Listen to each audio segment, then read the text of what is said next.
Hello, am I audible? And is my screen visible? Can anyone please let me know? Yes, sir. Yes, sir. Okay, thank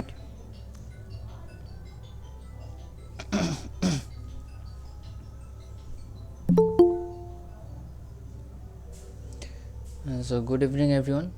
Welcome to today's NPTEL live session for the course Introduction to Machine Learning. My name is Ayan Maiti. I'm a PhD scholar in the Department of Computer Science and Engineering at IIT Kharagpur. So, this is my second live session in this offering of this course. So, in this live session, we will discuss some practice problems on mainly on week 2 topics. And if you have any questions or queries or doubts regarding any of the things covered in week 2, you can ask me during this session.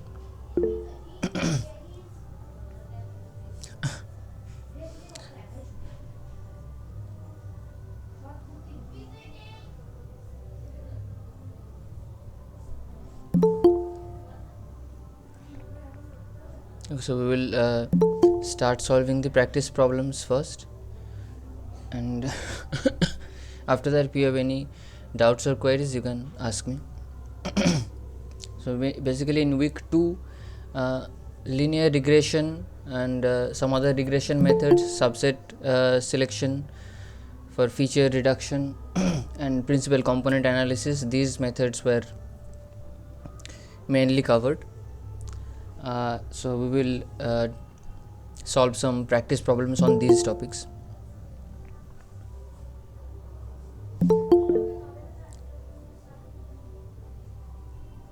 Prashanti is asking, can we get the session recordings to our mail? So the session recordings can be accessed through the course web page. There is there's a tab in the left hand side of the course web page called live sessions or something. Under week 1, week 2, week 3, these modules, you will also find this one tab called live sessions. There you will have all the live sessions the live session recordings by all the TAs. So there are 4 TAs who are doing TA live conducting live sessions for this course. So you will get all the session recordings from there. So we will not directly send these live session recordings through mail, but you can access these live sessions from that live sessions tab in the course web page.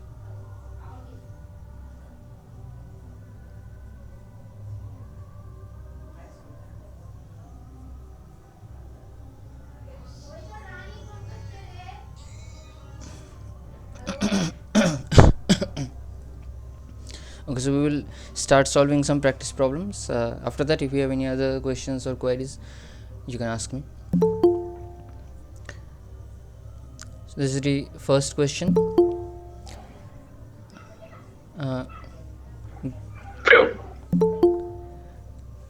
Given a training data of 10,000 instances with each instance having 17 dimensions and each output instance having 2 dimensions, the dimensions of the design matrix used in applying linear regression to this data is, there are 4 options: 10,000 into 17, 10,002 into 17, 10,000 into 18, 10,000 into 19. So you have to find out the dimension of the design matrix. So the design matrix is basically what is denoted by X.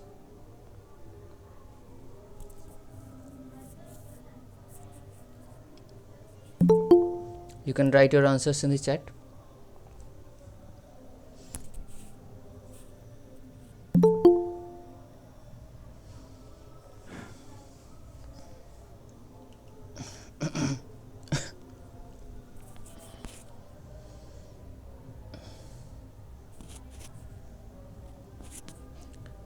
Swapna says option C.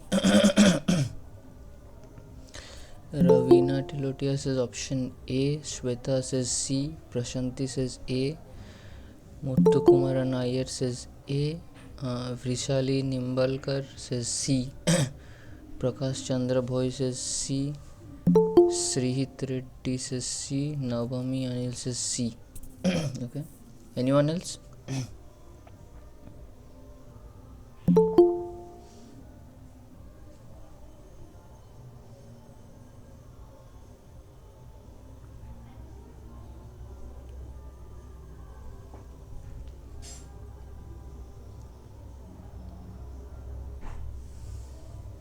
Kshitij Mishra says C. Sarman Tiwala says C.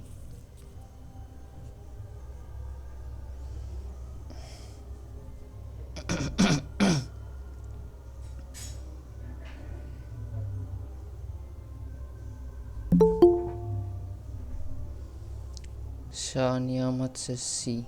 Yeah, so most of the answers are C in the chat.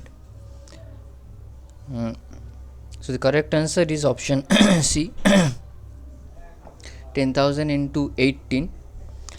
So the number of training instances is 10,000, and the each input instance has 17 dimensions.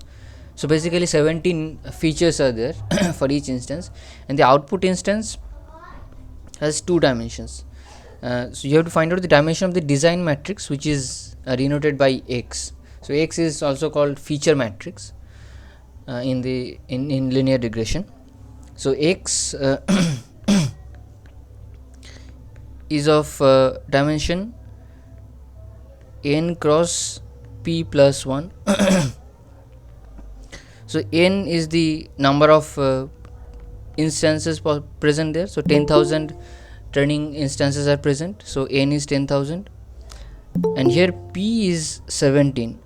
17 dimensions or features are there in each training instance or training data point, but you have to add this 1 here to this number of dimensions for each instance, because we also need to take care of the intercept part, because we model it as y equals beta 0 plus beta 1 x1 plus beta 2 x2 up to beta p xp. So this beta 0 needs to be taken care of.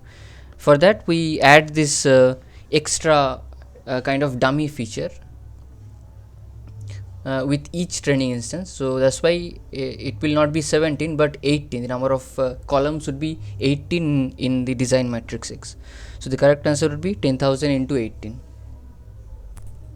Sir, what is the role of the two dimensions given in the question, sir? Yes, are you talking about this output instance also? Yes, sir. The output is y. Y has dimension 2, but in this case you are just asked to find out the dimension of the design matrix X. So you don't have to think about the output, how many dimensions are there in the output instance. So Yes, sir. it only requires these two data: number of instances 10,000 and number of dimensions in each training instance. So it will be 10,000 into 18.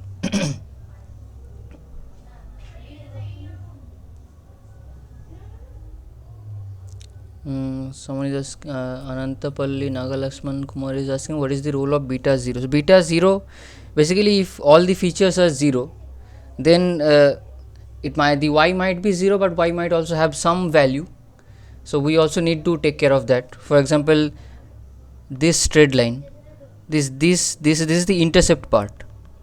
If we just model it as y equals beta 1 x1, then it would go through the origin only, but this intercept part will not be considered. This is the intercept part. But we also need to think about that. So that's why this beta 0 is required for generalization. Beta 0 might come out to be 0 if y is linearly related to x1, but if it is not linearly related, in that case there will be some value of beta 0.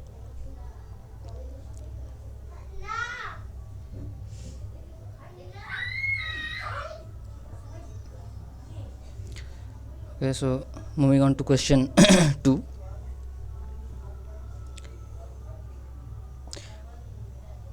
Which of the following is false about PCA? So PCA is the short term for principal component analysis. There are 4 options. PCA is a supervised method. It identifies the directions that the data have the largest variance. Maximum number of principal components is less than less than equals to the number of features.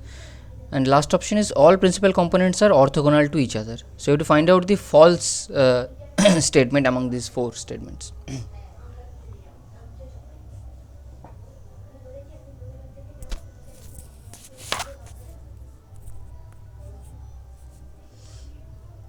Ravina says A, Muthu Kumaran says A, Vairab says A, Shweta says A, Archita says A, Sreet says A, Maune says A, Prakash says A, Rachana says A.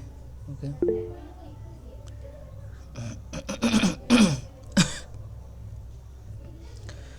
Bhavani says A, Navami says A, Muhammad Abdul Qadir says A, Shreyansh says Y I don't know.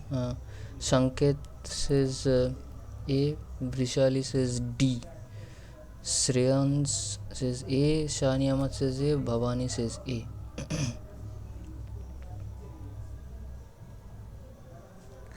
Anantapalli Naga Lakshmana Kumar says A. Shuruchi says C. Shiva Shankar says A. So most of you are saying option A is the false statement here, and that is correct. Option A is the false statement among among these four statements about PCA. So PCA is a unsupervised method. Is an unsupervised method. PCA doesn't require the target variable or the decision variable to work. So it is not a supervised method. It is an unsupervised method. And option B says that it identifies the directions that the data have the largest variance. So this is false. This second statement is actually correct. That is the main objective of PCA, that we want to reduce the number of features, that because it is a feature reduction method, PCA.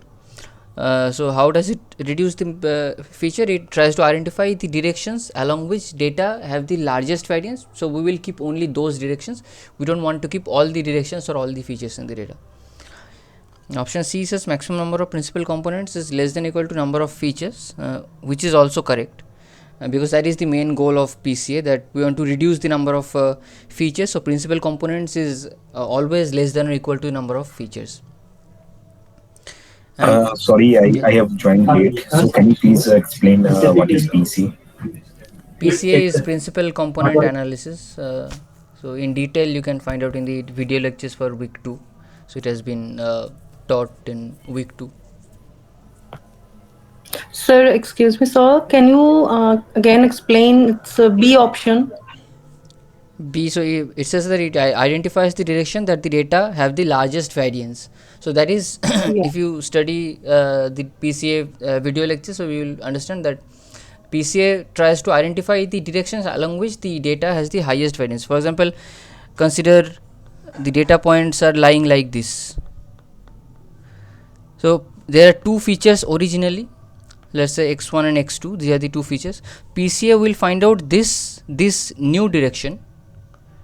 Let's call it P, new direction or new feature, along which the data has the largest variance. You can easily see that data has the largest variance along P, right? The data points are spread out along P the most, isn't it?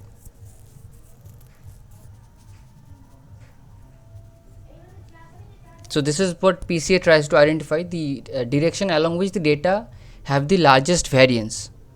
So it will find out that P is a principal component of this data, and instead of using x1 and x2, it can represent the whole thing using only P. Only one feature is needed to represent both the features x1 and x2.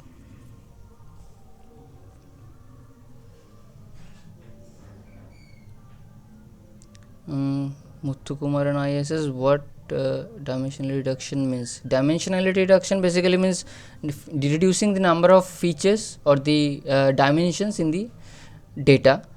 So if you so if there are two features x1 and x2, you want to reduce it to only one. So PCA can be used to reduce it to only one. For example, in this example, it can be reduced to only one, which is this new direction P or new feature P.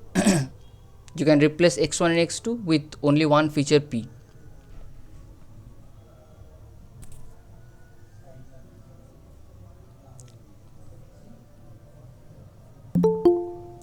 And option D says that all principal components are orthogonal to each other. So this is also correct, because the way principal components are formed, that each direction or feature is always orthogonal to each other or independent of each other. The principal components are formed in that way, so that principal component features are not correlated with each other. So it reduces any correlation among the new derived features. So the only false statement is option A.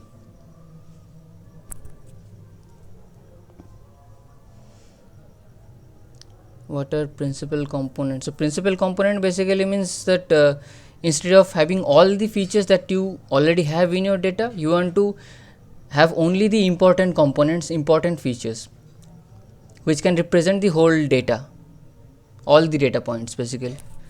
So for example, this example I I have shown that the data points are spread in such a way that only having this new direction p is sufficient to represent all the features. You don't need to keep both the features x1 and x2. So if you want to learn more in detail, then you should watch the video lectures again, and there are many other resources also in YouTube to learn it in a better way, but it will take a lot of time to discuss all the details in PCA because it is already taught in the video lectures. So if you still have any other doubts regarding PCA, you can watch the video lectures again, and there are in many other resources to study for this. And also the reference books are there, so you can also refer to the books. You can find PCA well explained in those textbooks also.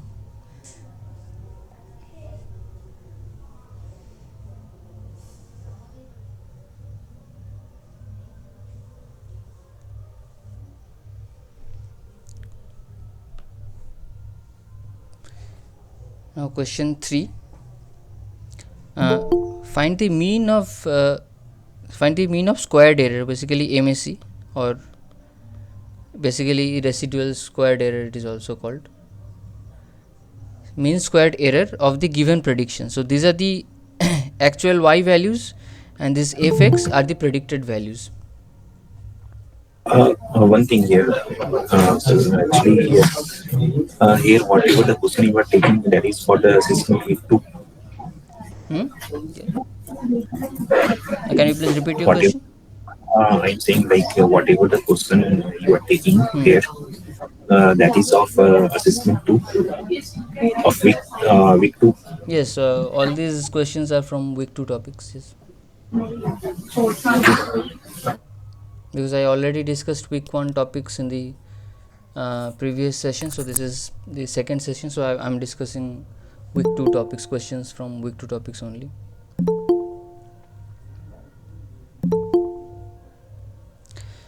So these y values are the actual output values, and fx are the predicted values, and you have to find out the mean squared error.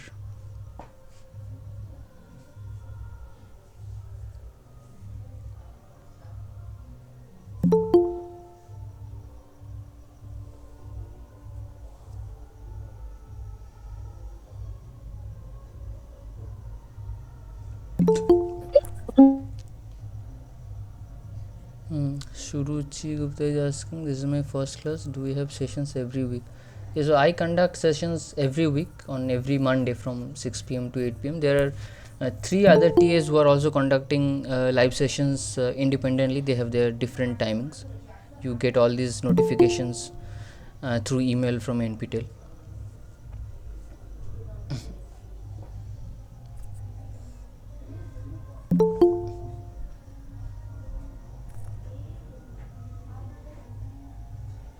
Also, this Google Meet has a restriction of 100 participants only.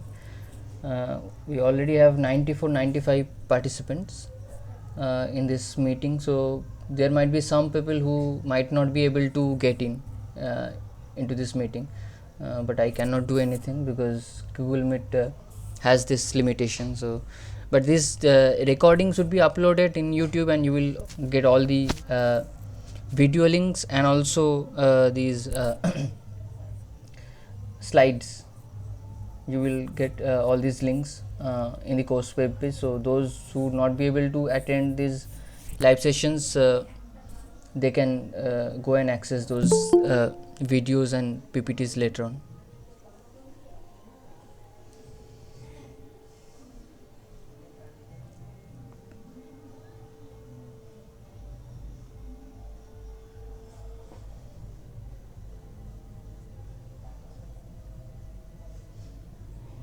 So Sujan Iqbal says option A, Jeba Saik says option A, Sunny says A, Sweta says A, Vrishali says B, Jeba says A, Mohammad Abdul Qadir says A.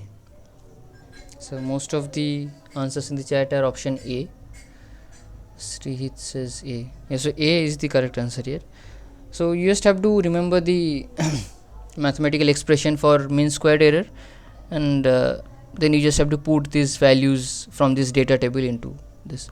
So it is yi minus fxi squared divided by 1 by n, I equals 1 to n.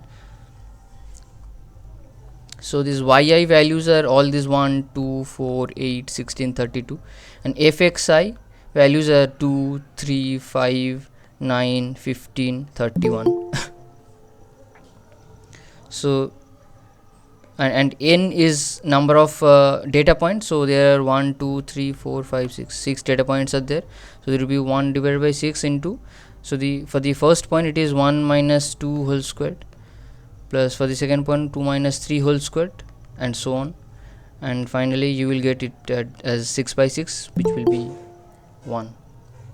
Option A is the correct answer.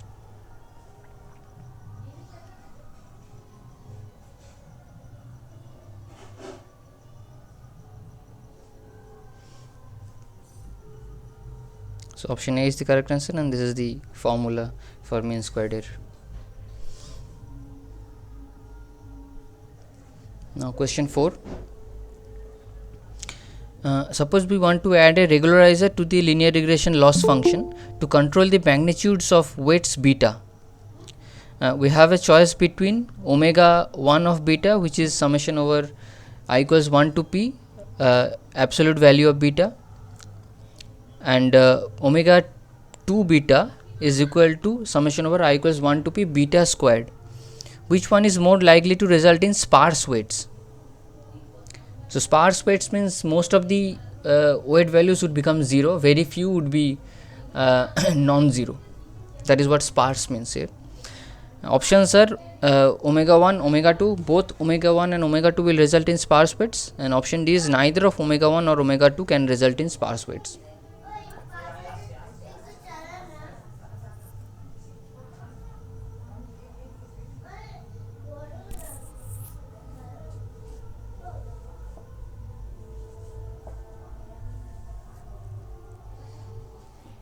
Debasis Pramanik says omega 1.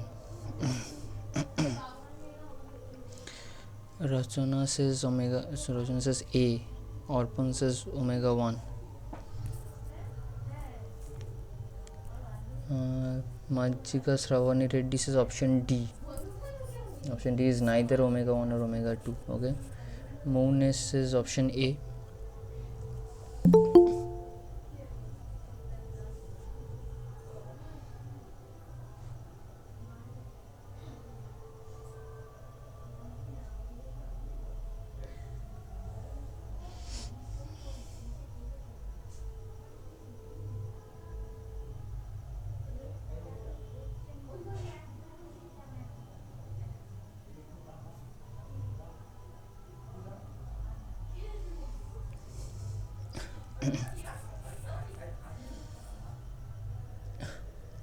Renuka Sharma says last option A.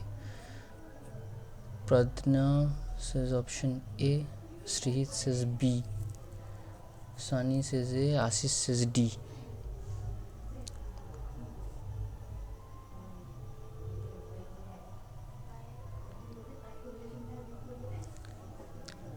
Correct answer here is option A, omega 1, which is also known as lasso regularizer, this one, and this one is known as ridge regularizer. So this lasso regularizer is defined as summation over I equals 1 to p modulus of beta, and it can be shown that this lasso regularizer is much more likely or much more prone to drive the most of the weight values to 0. Instead of just reducing the values for each beta, it will drive most of the values to 0, whereas this ridge regularizer, which is summation over I equals 1 to p beta squared, this would reduce the values of the beta, but it is lesser likely to reduce most of the values to 0. And in some applications in machine learning, we want to have most of the or some of the weight parameters to be 0, so that weight parameter 0 for a certain feature means that feature is useless. We can simply reduce that, so it reduces the complexity of the machine learning model also. So that's why we sometimes we prefer to have such regularizers which drives those some of the weight parameters to 0, so that we can reduce the number of features.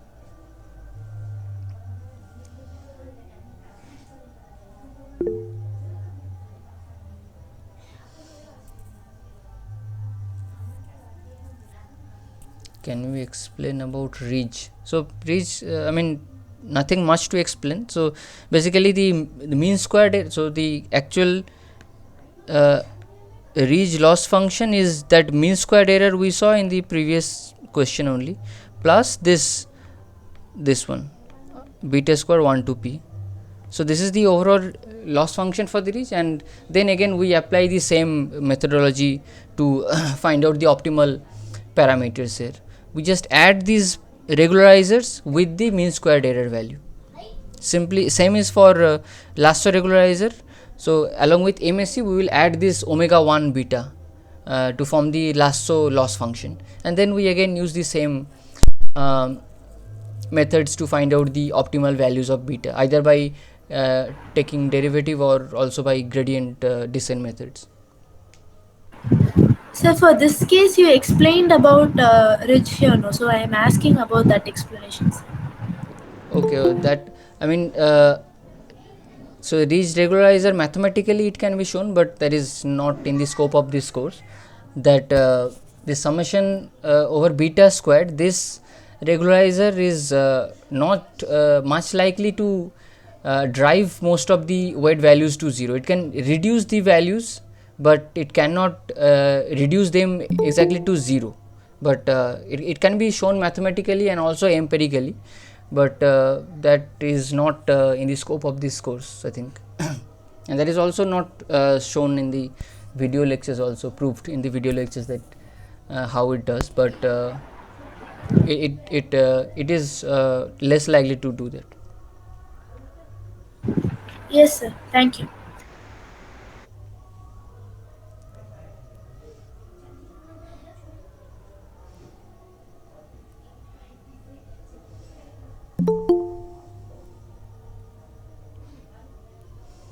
Question 5. The model obtained by applying linear regression on the identified subset of features may differ from the model obtained at the end of the process of identifying the subset during which of these subset selection methods? First option is forward stepwise selection, second option is backward stepwise selection, Sir, third option is forward stagewise selection, last option is all of the above. sir, Yes. sir, you can show me the previous slide, sir. Question number 4. I will upload all these slides and this video lecture No, sir, no, sir. recording. I was writing the formula in the submission above. What was that written, sir? I couldn't able to see it properly. Which one?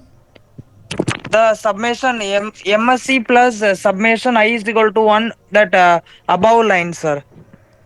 This one. Summation above. I equals 1 to p. P is the number of features. Okay, sir. I is equal to P. Yes.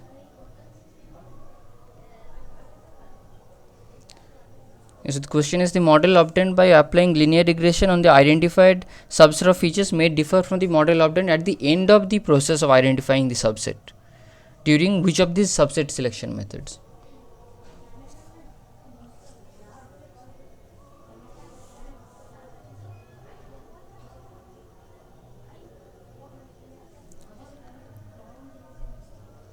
Maunes is option C, Devasis is option C, Maunes is forward stagewise, Sunny says C.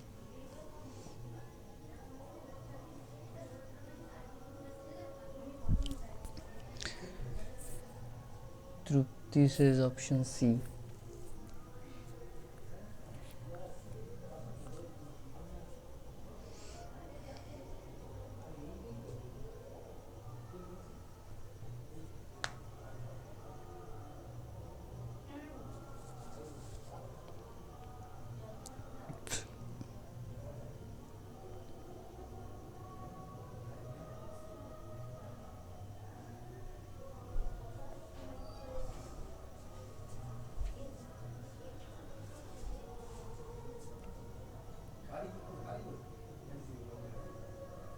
You will get all the video lecture links and the PPT links in the course web page. If you open the course web page, where the different weekly modules are there, week 0, week 1, week 2, week 3, all these modules are there, and on the left hand side there at the end you will find live sessions.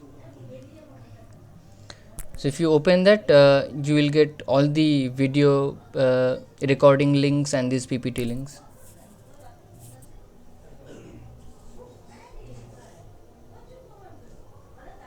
I hope it is already shared by the NPTEL team. If it is not present there yet, then you can they will create that tab and send all the links to all of you later.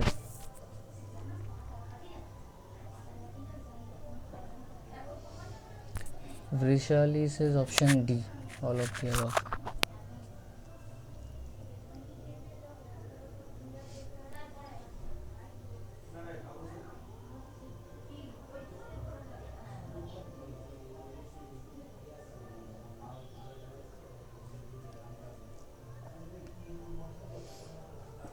Muhammad Abdul Kadir says option D. The correct answer here is option C, forward stage wise selection, feature selection. So in forward stage wise selection, what we do is that we start with empty set. This is a subset selection method, obviously subset feature selection method. We start with an empty set. Now we will, in every stage we will add the feature which has the highest correlation with the residual error at that point. So that way, we during the feature selection method, we are actually creating a linear regression model itself, and that model might not be same as what we will get if we use the subset of features at the end of the process. But in the other two methods, forward stepwise and backward stepwise, the way we select is much more straightforward. So at every step, we in forward stepwise selection, we at every step we add a feature to the subset if it improves the accuracy of the model. So that way, the model that we get after this forward stepwise selection, that remains the same. But in case of forward stage wise, those two models might be different, because the main objective that we are using in every stage of forward stage wise selection is different from the actual linear regression model. So in forward stage wise, in every stage we take one feature from the set of features, and we try to not take one feature, we try to find out the feature from the remaining set of features which has the highest correlation with the residual error.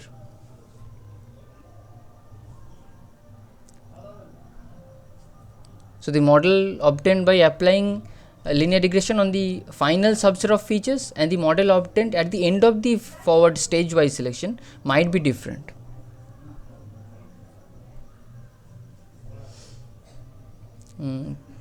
Prasad Dasari says difference between A and B. So for forward stepwise and backward stepwise. In forward stepwise, we start with empty set.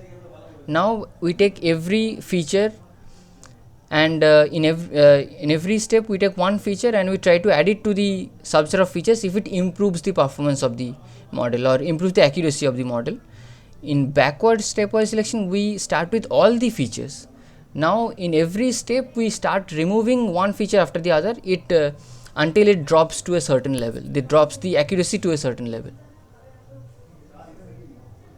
So basically, two opposite ways of doing the same thing. Both the methods are greedy methods. In the first one, we try to add one feature after the other if it improves the accuracy. In backward, in every step we remove one feature which does not affect the accuracy much. Sir, excuse me, sir. Sir, can you again explain the exact difference between the forward stepwise and the forward stage-wise? So in forward stepwise, in every step we take, for example, let's say there are x1, x2, xp. These are the different features. In first step we will take this feature x1 and we will check whether taking this feature improves the accuracy or not. If it improves, we will retain that. Then we will check x2 whether adding x2 feature whether this improves the accuracy of the model or not. So greedily we will one by one check each of these features, and finally we will have some features, let's say xi plus 1, some features we will get. That would be the subset of features that has been identified by the model. And in forward stage wise selection, in every stage we try to identify the feature which has the highest correlation with the residual error. I hope you know what residual error is.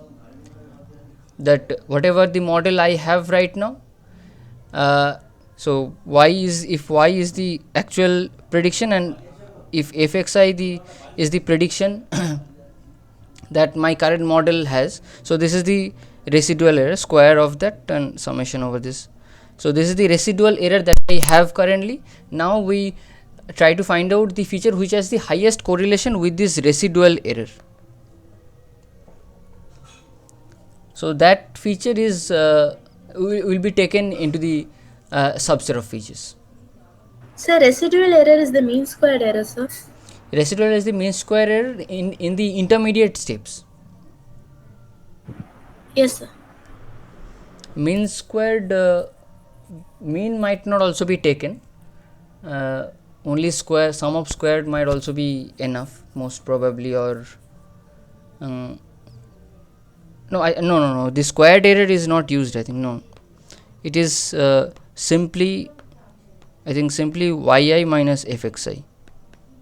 Fxi is the model that I have currently at some stage in the intermediate stage, and this is the residual error. Basically, what is the residual part from the actual prediction and my prediction?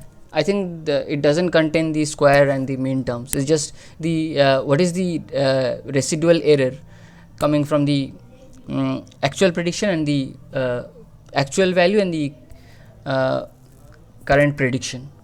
So this is the residual, and we try to find out the feature which has the highest correlation with this residual.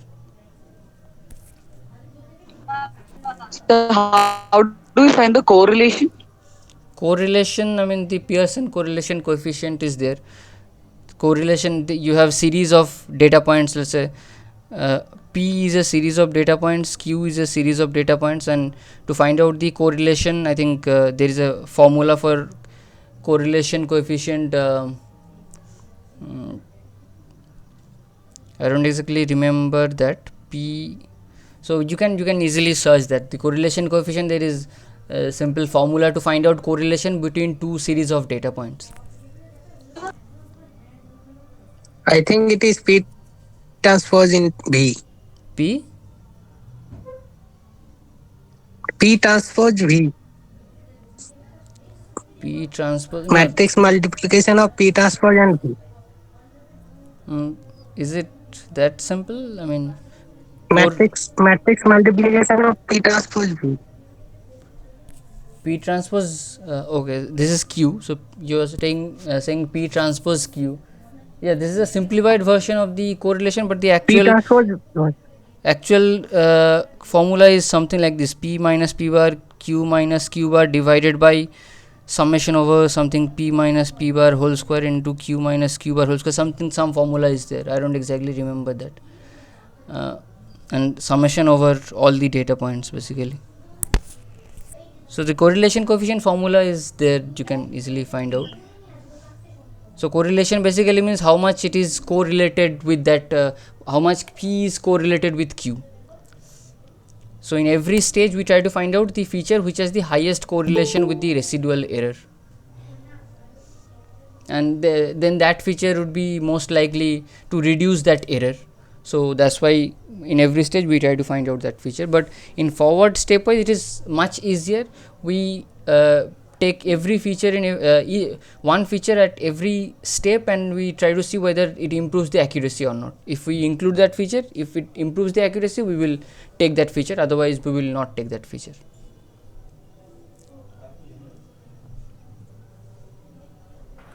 So the formula you gave is correct, sir. Residual error or which one? Correlation. Yeah, correlation, this one. Yeah, the denominator might not be perfect, but there is the formula is something like that for correlation. Both numerator and denominator has summation. Okay, yeah, the summation would be the pi, yeah, and qi, yes. Hello, sir. Yes. So here option A is forward stepwise selection and C is forward stage-wise selection. Yes, So yes. what is exactly difference between these two? I just explained. It would take a lot of time again to Okay. explain that. So I just explained what is Okay. stepwise and what is stage wise. You can again, I mean, these video lectures will be Okay. uploaded, and also in the actual video lectures of Hmm. this course you can find out the definitions for each of these Okay. methods. Okay, sir. Okay.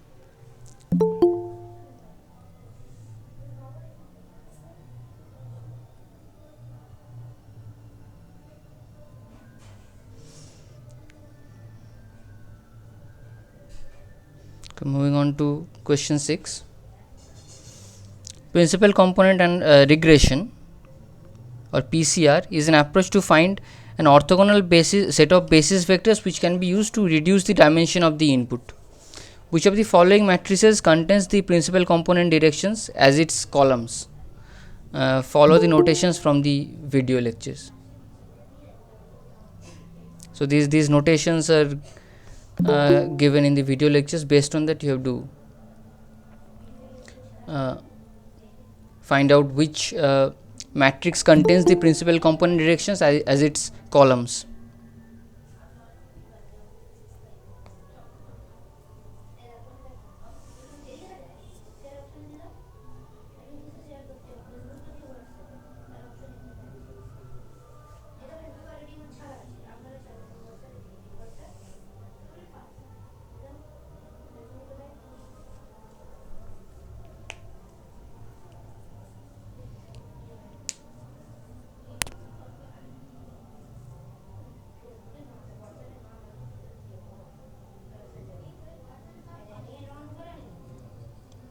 Muthukumaran Iyer says C, Devashish Pramanik says V,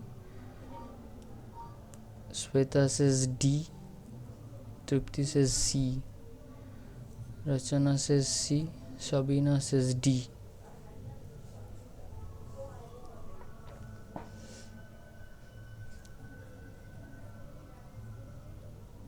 So the correct answer is option D, V.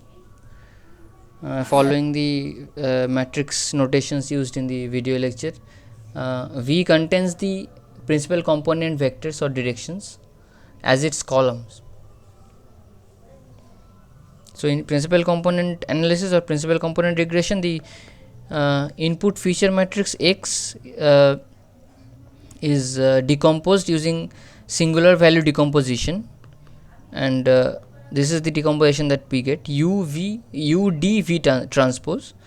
So this V contains the principal component directions as its columns, and we will pick only the top m number of features as the m principal components with the highest eigenvalues for the covariance matrix.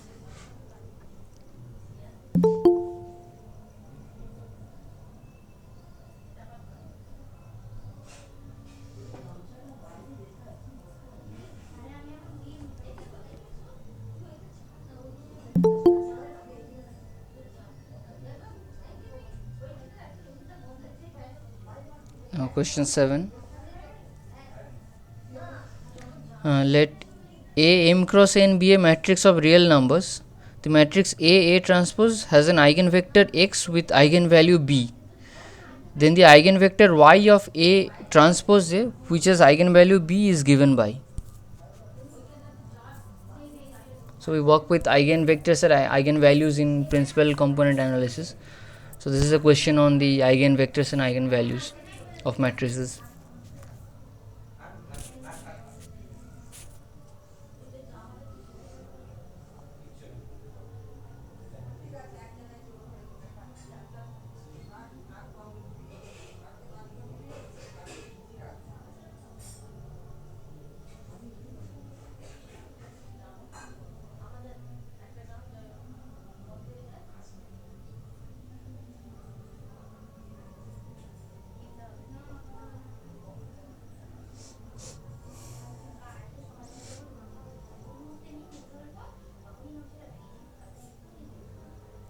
Devasis says option C, Shah Niyamat says option C, Mounis says option B, Jeba Shaikh says option C. Okay. Sabina says option C. Pradnya says option C.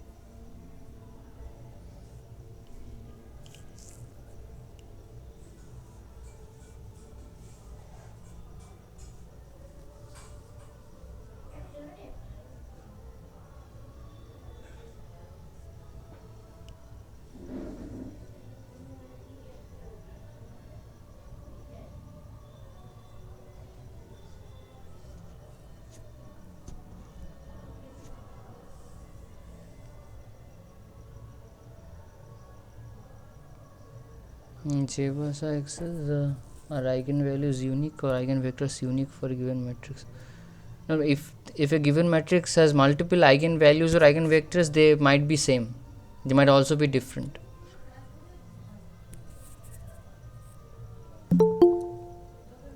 Monet says A transpose X. Rachana says B. Okay, so the matrix A transpose has an eigenvector X. So we can write A transpose X equals with eigenvalue B. So Bx, we can easily write this matrix equation. X is the eigenvector, B is the eigenvalue of A transpose.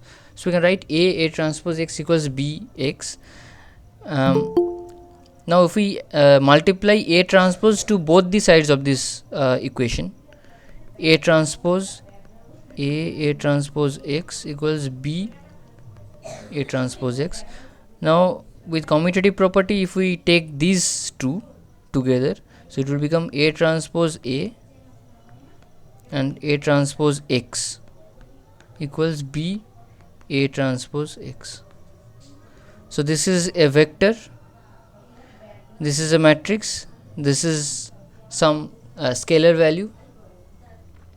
So from this matrix equation, we can write that A transpose X is an eigenvector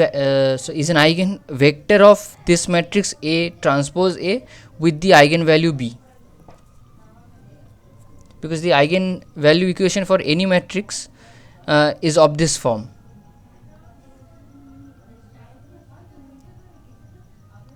Let's say with some different notations, let's say matrix is B and the eigen vector is X, so Bx equals some C into X. This is the form, this is the generalized form for the eigen vector formula. So this B is a matrix, B would be a matrix, X would be an eigenvector which would appear in both the sides, and C would be a scalar value. Then we can say that X is an eigenvector of B with the eigenvalue C. So we can see the same pattern in this equation. So that's why this A transpose X is a vector that is appearing in both the sides of this equation. So this is the eigenvector and B is the eigenvalue, this is a scalar value, and the matrix for which these are the eigenvectors and eigenvalue is A transpose A. So that is the question, that what is the eigenvector of A transpose A with the eigenvalue B. So that eigenvector is this A transpose X. So why are we multiplying A transpose on both sides? Because we want to get this the question asks the eigenvector for A transpose A. So we want to get this matrix A transpose A into our equation. So one way to get that is we can multiply A transpose in both the sides, and we can form this A transpose A somehow. So therefore, from the given equation, we are deriving the equation we require, sir. Yes. So this was the given equation, and if we multiply A transpose to both the sides, we get the matrix that we want. A transpose A is the matrix that we want to get. So by multiplying A transpose on both the sides, we can get this matrix A transpose A. Yes, sir. Thank you, sir.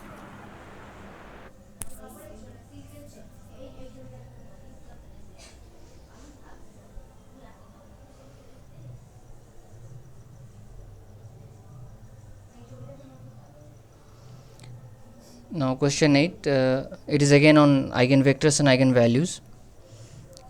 Let U be a n cross 1 vector such that U transpose U equals 1.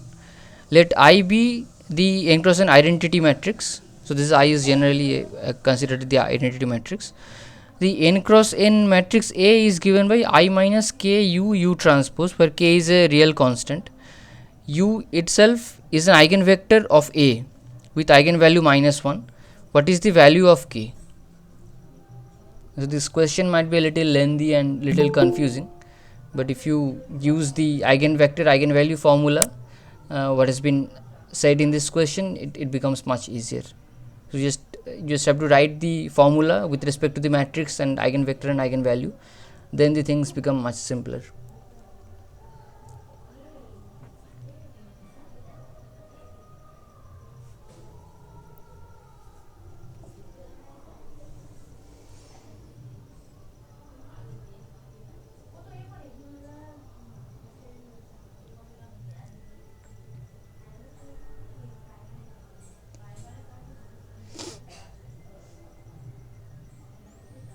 Mounes says option C, which is 2. Okay. Renuka Sharma also says C.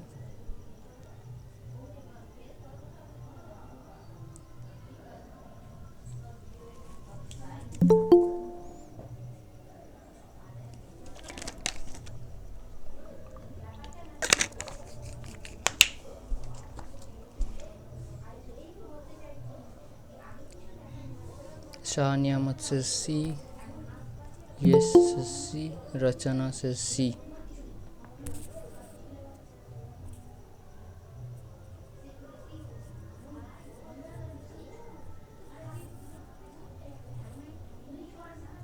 Sabina says C.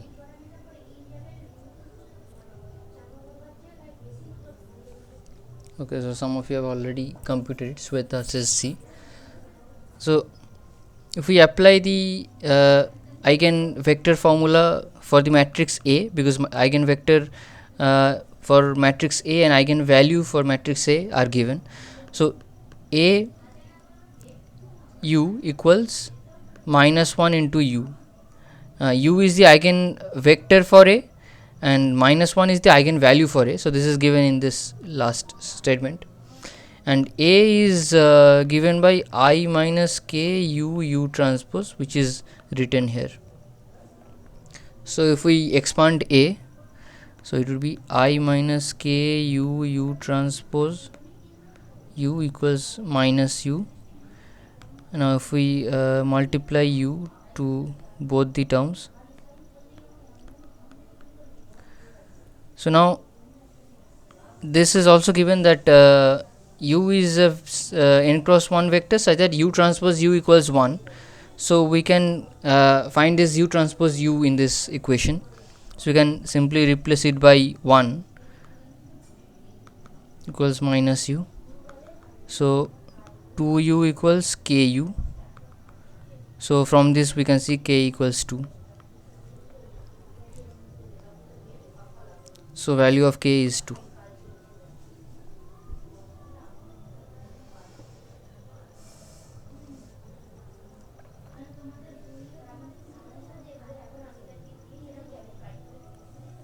So value of k would be 2. You just have to write the formula for the matrix A, eigenvector eigenvalue formula for A, and then put this value of A into this formula, and use these two this statement given that u transpose u equals 1, and then you get back the value of k from here, which is 2.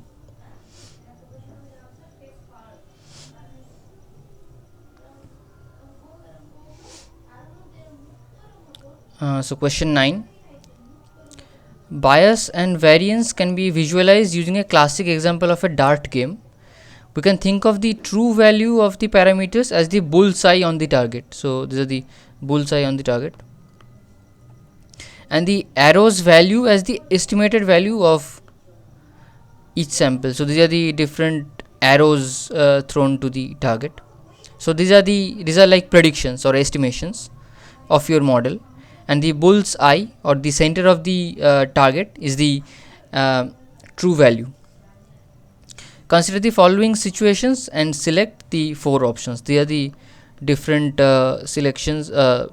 situations given for 4 different players, and the options are: player 1 has low variance compared to player 4, player 1 has higher variance compared to player 4, bias exhibited by player 1 is lesser than that done by player 3.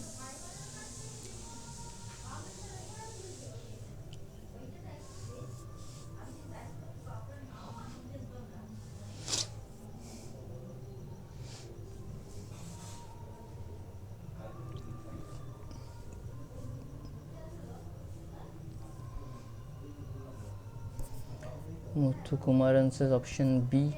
Anantapalli says option B.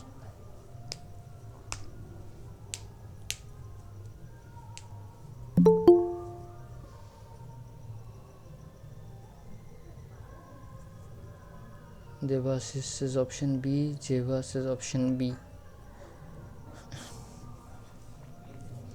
Sabina says option B.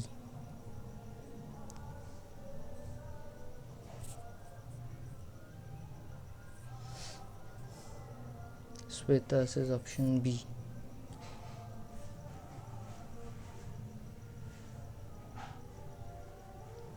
Varun Kumar says which textbook is good for machine learning? Reference textbooks for this course are listed in the course homepage.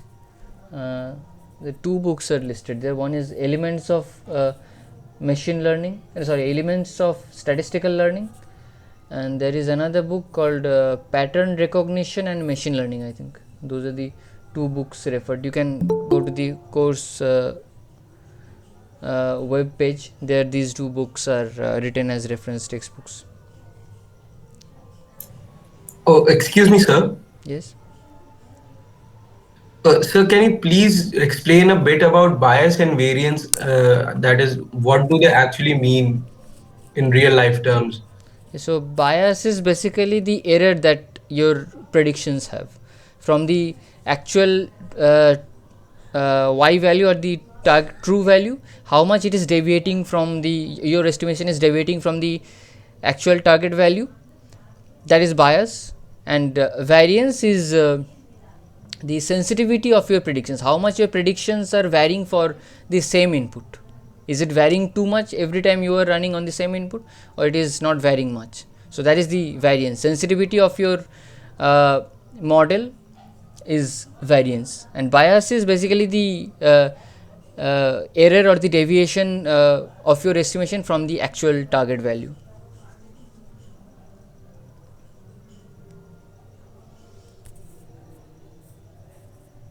Sir, just one.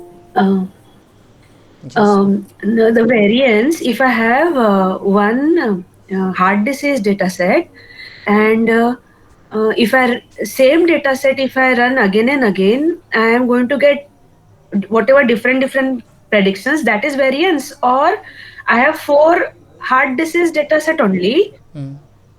and that 4 data set is getting different prediction. That is variation. No, for the same input, how much your Different. estimations or predictions are varying for the same input. Same input. Okay, Yes. okay, sir. Okay, thank you. So what is the term sensitivity means here, sir? Sensitivity means how much it is changing based on the input values. If you change the input value very small, by a very small margin, if your output is changing in a huge way, that means your model is very sensitive to the input features. So variance is very high in that case. You are changing the input value by very small margin, but the output is changing a lot, which is generally not wanted. So there should be a trade-off between bias and variance. Generally, if you increase bias, variance should reduce, and if you reduce bias, variance would be high. So there should be a trade-off or a balancing act between these two types of errors.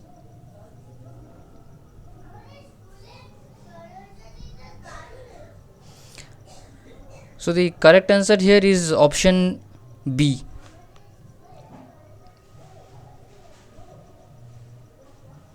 Bias exhibited by player 1 is lesser than that of player 3. Yeah, so the correct answer is option B here. So if we go through each of the 4 boards, if we analyze that, so for the first player, we can see that the variance is very high.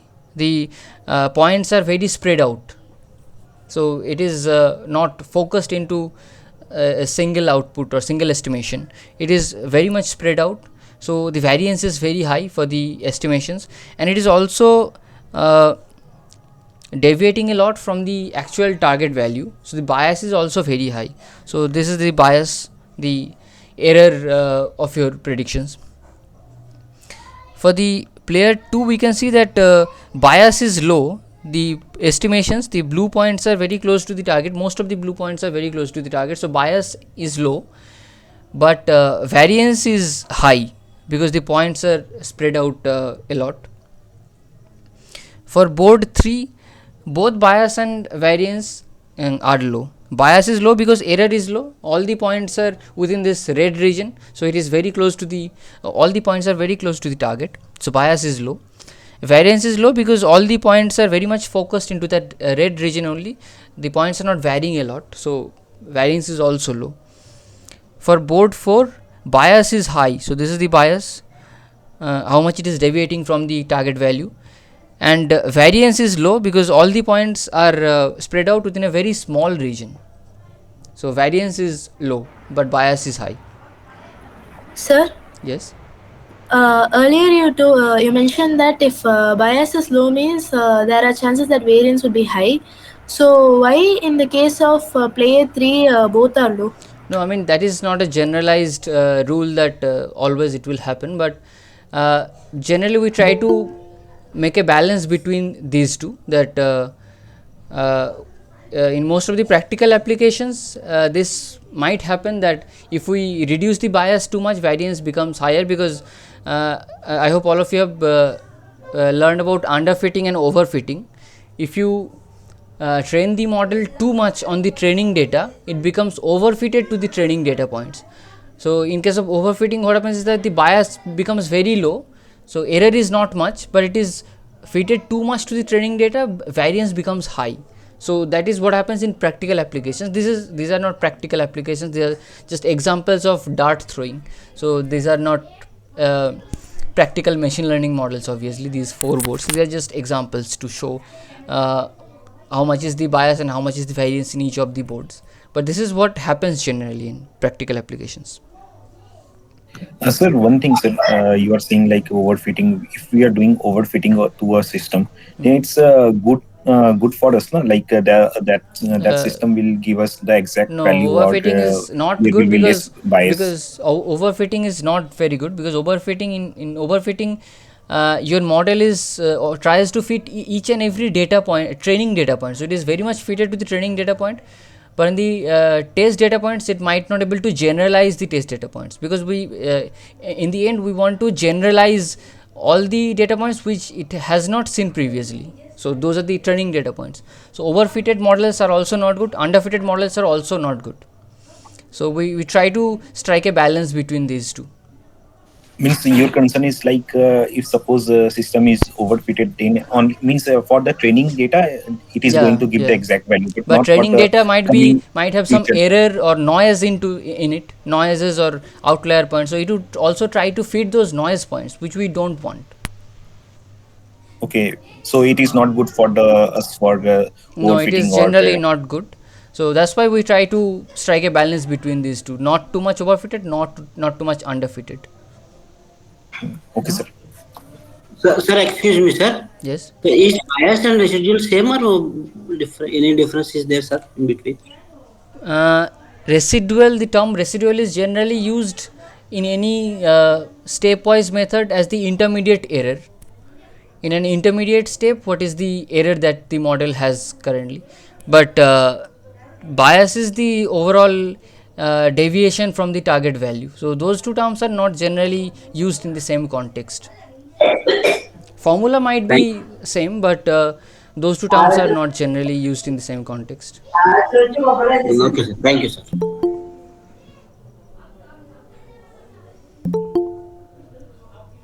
So option B is the only correct answer, that player 1 has higher variance than player 4.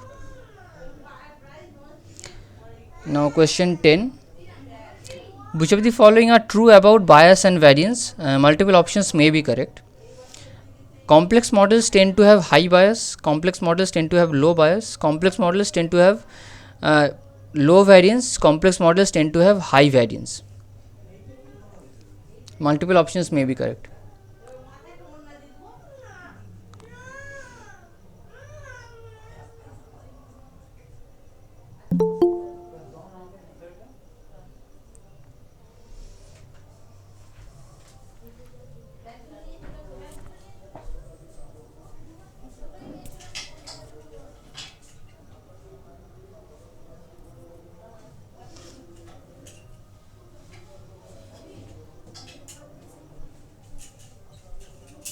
Option A and D.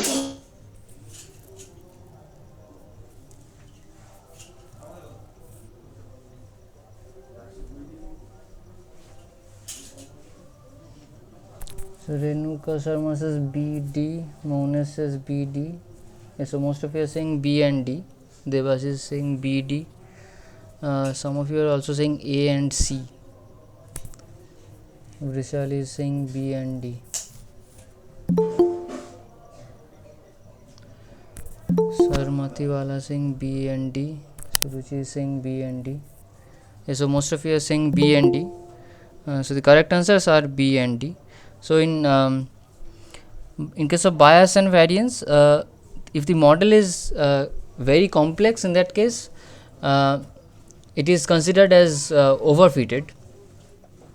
And in case of overfitting, we know that bias should be low but variance should be very high. And in case of underfitting, the situation is exactly the opposite, that in case of underfitting, bias should become high but variance should be low. So in this case we are talking about complex models. So in case of complex models, bias should be low and variance should be high.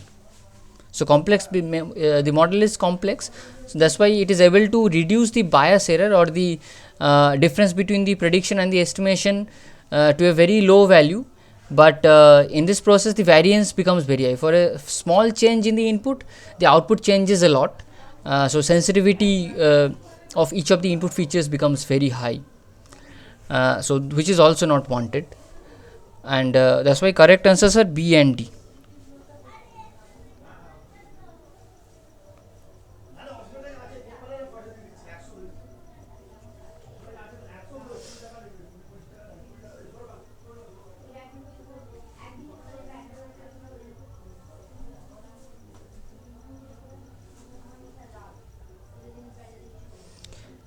Now question 11. Which of the following are true for any m cross n matrix A of real numbers? 4 options are there. Row space of A is same as the column space of A transpose. Row space of A is same as the row space of A transpose.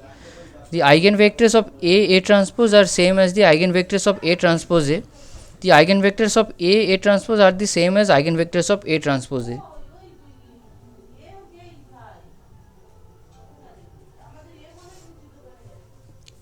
And multiple options may be correct in this question.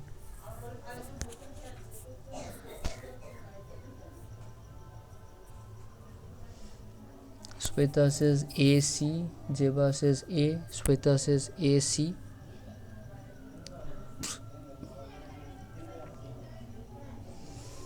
Mounes says AD, Muthukumaran Iyer says AC.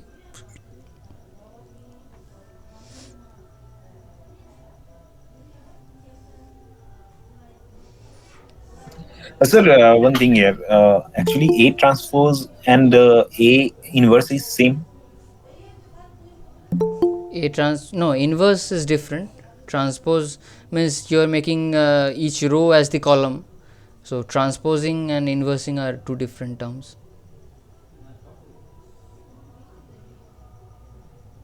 Two different operations basically on matrices. Okay, sir.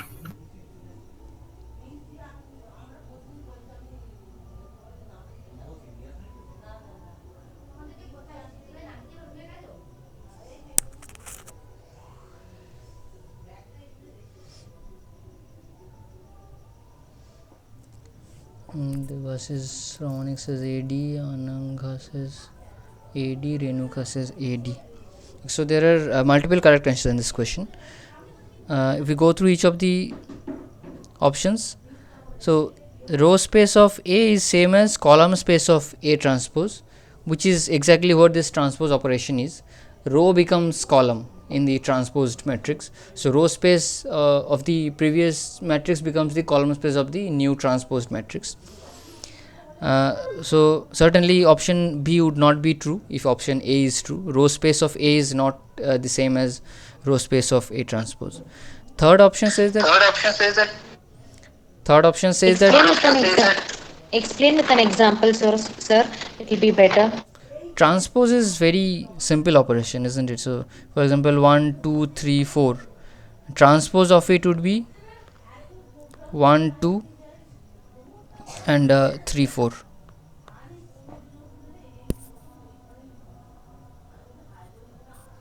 Transpose basically each row becomes one column, so that is transpose. And option C says that the eigenvectors of A transpose are the same as eigenvectors of A transpose A. And so option C is for eigenvectors, option D is for eigenvalues of the same two matrices. So that we have to investigate which one is true, whether both of these are true. So if we write the eigenvector formula for A transpose, we get that A transpose equals some lambda into x. Now if we multiply A transpose to both the sides, we will get A transpose x equals lambda A transpose x. Now if we separate out these vectors and matrices, we can see that lambda, so for A transpose, lambda was the eigenvalue.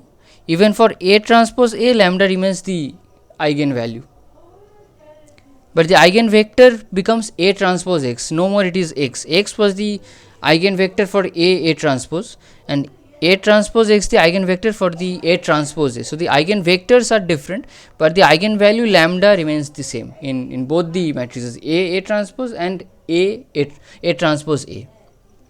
So the eigenvalue remains the same. So A and D, these are the two correct answers.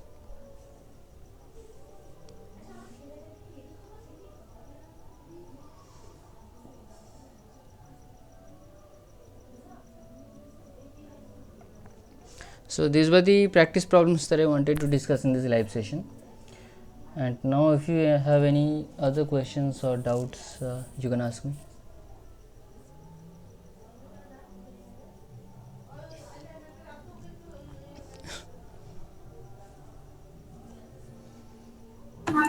Sir, can you just explain the OLS part in linear regression? Least squared error. Yeah, ordinary least square OLS part. Least square error is much easier. I mean, the so in least square error, what you do is that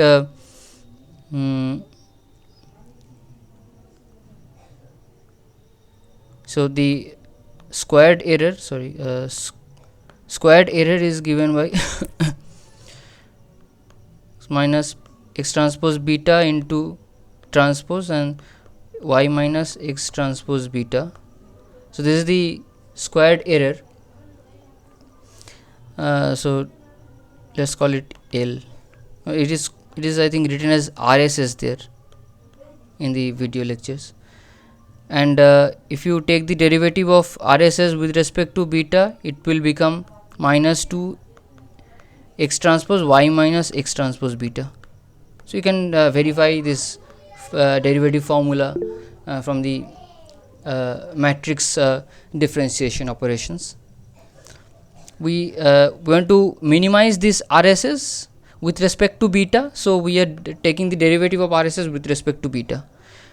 So now we will set this to 0, then we can get the optimal value of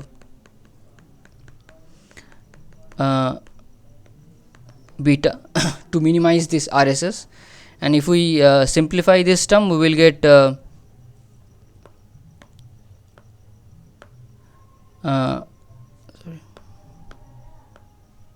beta equals I think x transpose x inverse x transpose y. Just rearranging these terms of this equation, you get beta equals x transpose x inverse x transpose y. Now you can apply this formula to find out the matrix beta. Okay, sir. Sir, can you please explain the QR decomposition, please? QR decomposition, I am not very knowledgeable about that. QR decomposition is required in the I think in was it required in the partial list regression or the multivariate regression? It is required, I think, but it is not taught in the class, right? So it was taught in the class, but I was not really getting the concepts there. Was it taught in the class? Yes, yes. In the multivariate regression or in the partial least square regression was it? It was under the multivariate regression multivariate lecture. regression. Okay. No, I'm not very familiar with the QR regression either. Sir, can you please discuss about shrinkage methods, sir? A brief. Shrinkage methods, that means the lasso regression and ridge regression, right? Yes, sir. So I already have shown you the expressions. So lasso regression, lasso regularizer is simply this. Basically the main let me write the expression first. This is the lasso regularizer and the ridge regularizer is this. So the main concept is that we want to reduce these the values of these parameters beta for each of the beta parameters, beta 0, beta 1, beta 2 up to beta p. We want to this would be beta I basically, yeah. We want to reduce these values. We don't want the values of these betas to be very high, so we want to shrink those values. So that's why we, along with the mean squared error, we add these regularizer losses. This is first one is for the lasso regularizer. We add this term with the mean squared error, then that becomes the new loss function to me.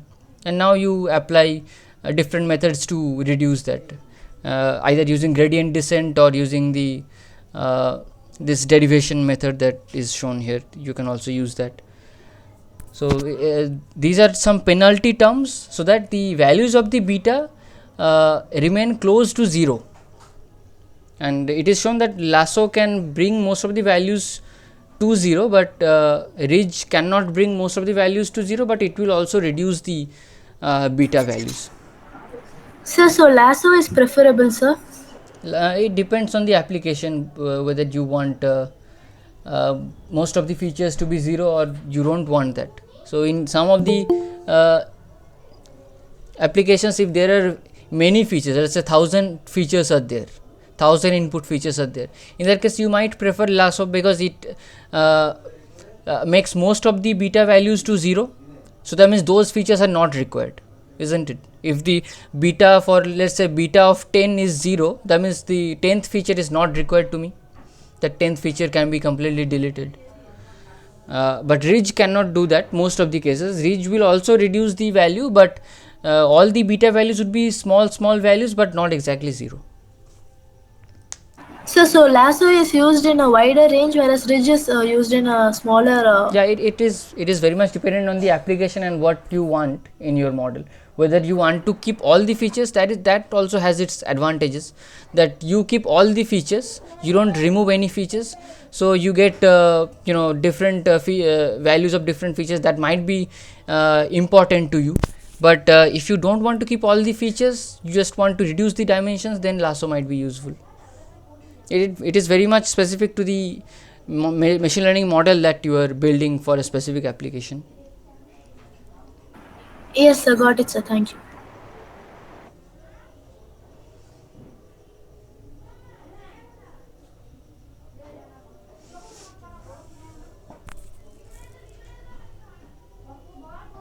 Okay, so if there are no other questions or doubts, we can. Eigenvectors and eigenvalues once again, which we sir. have to follow for this. I cannot hear both of you. Please ask once. Eigenvectors and eigenvalues once again, sir. There's a simple formula basically.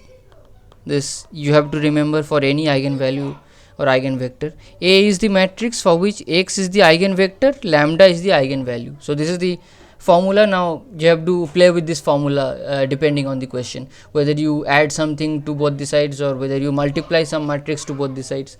That is dependent on the question and what is asked in that question.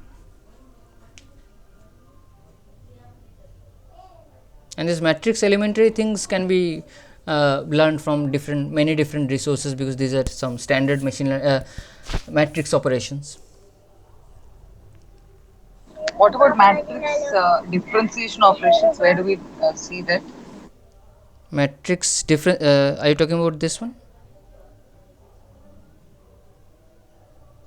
No, you had mentioned matrix differentiation. Yeah, here some matrix differentiation is happening because this is written in a matrix format, y minus x transpose beta transpose y minus x transpose beta. You are differentiating with respect to beta. So these formulas can also be learned from many different internet resources. So one way is expanding this whole matrix multiplication, and then term by term you can go, or there are some easy formulas also there. For example, if this is the matrix A transpose A, what is the differentiation of this with respect to A? It is 2 into A. So there are many different formulas are there. You can easily access those through internet. Is there any textbook to be followed for this? No, these are fundamentals. I mean, these are not part of machine learning. Obviously, matrix differentiation, eigenvectors, eigenvalues. These cannot be learned from machine learning Not textbooks. that actually during the lectures, Professor Ravindran was mentioning that some things are there in the textbook. No, so which textbook do we follow for Yeah, this? there are 2 textbooks. I don't know, these fundamentals might also be present there. You have to find out in the initial chapters of those textbooks. There are 2 textbooks. One is Elements of Statistical Learning, and the second one is, I think, Pattern Recognition and Machine Learning. I think, let me check once. Yeah, this is written in the course web page. If you not in the NPTEL portal, if you just search NPTEL Introduction to Machine Learning, and you will get the NPTEL, the course web page. There the 2 textbooks are mentioned. Okay, thanks. Yeah, the Elements of Statistical Learning by Trevor Hasty, and Machine Learning, Pattern Recognition and Machine Learning by Christopher Bishop.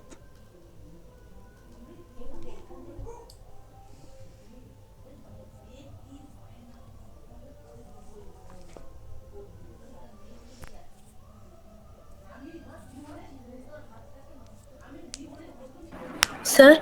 Yes. Sir, can you please briefly explain about multivariate regression, sir? I get confused with the topic, sir. So in multivariate regression, I don't have much space here.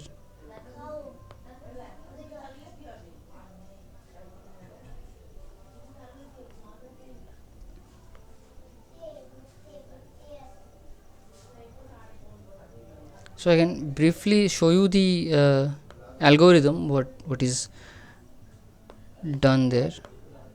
So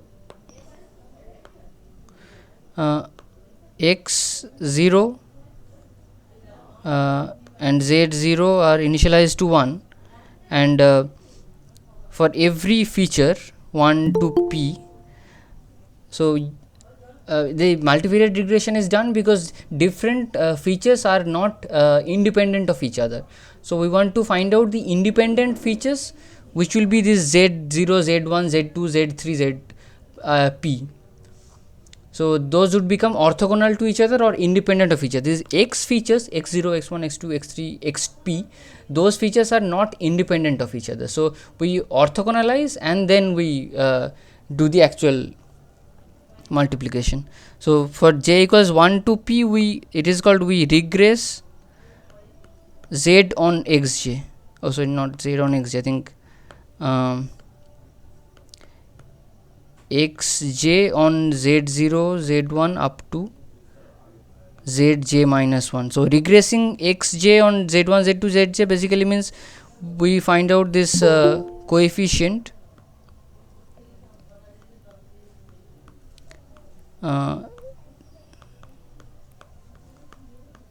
zi, zi, yeah, most probably this coefficient, and then we orthogonalize this xj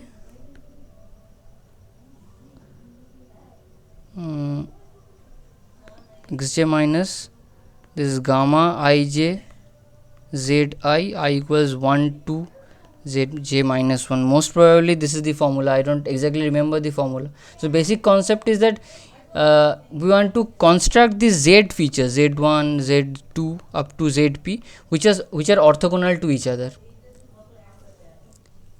You can verify this in the video lecture. So all these expressions might not be correct. So we want to construct these new features x, z1, z2, zp, which are orthogonal to each other from the x1, x2 up to xp. Those features are not orthogonal to each other or independent of each other. So this is the orthogonalization process. So either it is xj or zj. I don't completely remember what was the. So basically the xj values are not orthogonalized, whereas z are orthogonalized. So Yeah, we we are forming the z orthogonalizing. values. Z values are not given to us. X values are given to us. x1 to xp. We will orthogonalize and create independent new features z, and then we form the regressor using the z. So what is the term orthogonalize here, sir? Orthogonalize basically means the directions. I mean, all these are vectors, isn't it?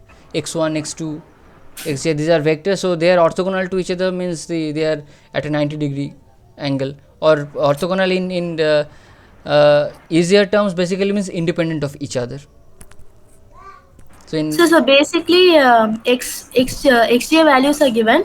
We are introducing z values to orthogonize the xj the values. different features. So z values would be orthogonal or independent of each other. Now using the z values we form the regressor. So that problem doesn't occur in univariate because there is only one feature. But in multivariate, if the features are independent, we know that in that case all these processes are not needed. But generally features are not independent. There is some correlation between some of the features. There can be many features. So that's why the orthogonalization might be required. So what is the difference between linear regression and multivariate regression, sir? Now, multivariate regression is also a linear regression. So linear regression can be divided into two different types. One is the univariate regression. Only one feature is there, x1. There is no other feature. So in that case, simple method is required.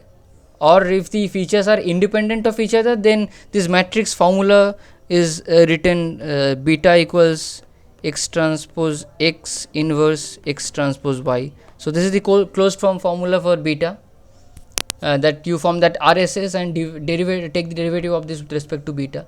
So that is when we know that features are independent of each other. If the features are not independent of each other, then we need this multivariate regression process to orthogonalize them basically. Okay, so to basically use this beta formula, we need to orthogonalize the using multivariate. Yes. Yes, sir. Thank you, sir.